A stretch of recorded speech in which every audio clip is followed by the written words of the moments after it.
Hey beautiful dancers! Today we're going to emphasize on key elements in each basic step that we can use them not only for improving our freestyle but for boosting our creativity and making choreographies. Let's dive in and understand how we can find those key elements.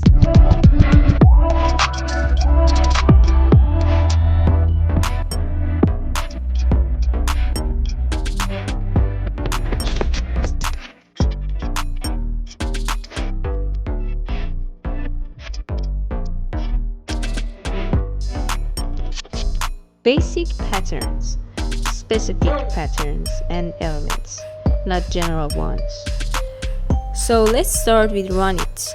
Run it is a basic in hip hop dance. The first element is step.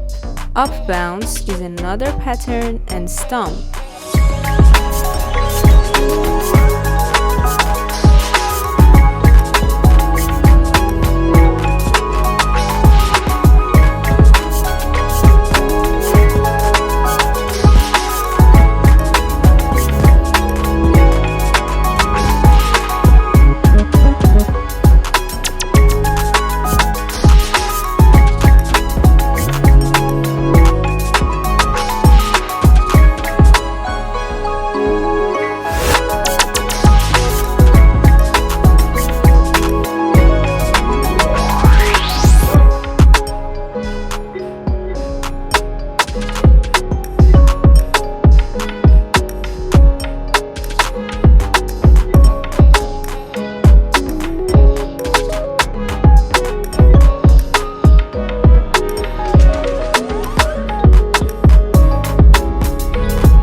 Another basic party machine. The first pattern is kick, weight shift, and jump.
The third basic is cat daddy, and the patterns are level and directions, side, side, down, down, and the last one is rolling arms or full body.